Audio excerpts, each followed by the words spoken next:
Dear friends, humanity is on thin ice, and that ice is melting fast. As today's report of the Intergovernmental Panel on Climate Change, IPCC, details, humans are responsible for virtually all global heating over the last 200 years. The rate of temperature rise in the last half century is the highest in 2000 years. Concentrations of carbon dioxide are at their highest in at least 2 million years. The climate time bomb is ticking. But today's IPCC report is a how-to guide to defuse the climate time bomb. It is a survival guide for humanity.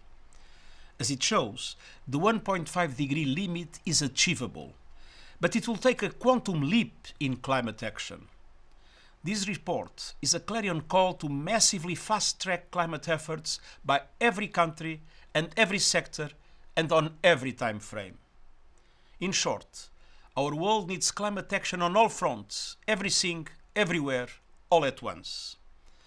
I have proposed to the G20 a climate solidarity pact in which all big emitters make extra efforts to cut emissions and wealthier countries mobilize financial and technical resources to support emerging economies in a common effort to keep 1.5 degrees alive.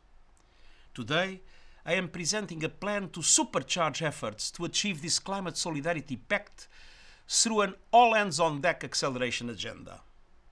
It starts with parties immediately hitting the fast-forward button on their net zero deadlines to get to global net zero by 2050, in line with the principle of common but differentiated responsibilities and respective capabilities in light of different national circumstances.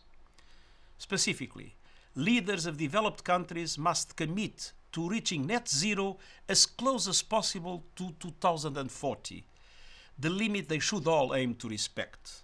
This can be done. Some have already set a target as early as 2035. Leaders in emerging economies must commit to reaching net zero as close as possible to 2050, and again, the limit they should all aim to respect. A number have already made the 2050 commitment. And this is the moment for all G20 members to come together in a joint effort, pooling their resources and scientific capacities, as well as their proven and affordable technologies through the public and private sectors, to make carbon neutrality a reality by 2050. Every country must be part of the solution. Demanding others move first only ensures humanity comes last. The acceleration agenda calls for a number of other actions.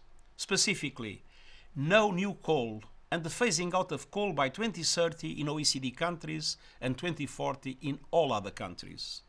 Ending all international public and private funding of coal. Ensuring net zero electricity generation by 2035 for all developed countries and 2040 for the rest of the world. Ceasing all licensing or funding of new oil and gas consistent with the findings of the International Energy Agency. Stopping any expansion of existing oil and gas reserves. Shifting subsidies from fossil fuels to a just energy transition. Establishing a global phase down of existing oil and gas production compatible with the 2050 global net zero target. I urge all governments to prepare energy transition plans consistent with these actions and ready for investors. I'm also calling on CEOs of all oil and gas companies to be part of the solution. They should present credible, comprehensive and detailed transition plans in line with the recommendations of my high-level expert group on net zero pledges.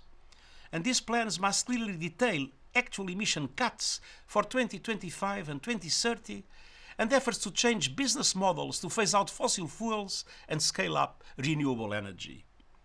This acceleration has already started in some sectors, but investors now need crystal clear signals.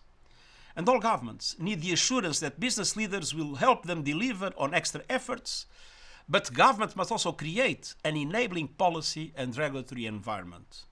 Shipping, aviation, steel, cement, aluminium, agriculture, every sector must be aligned with net zero by 2050 with clear plans, including interim targets to get there.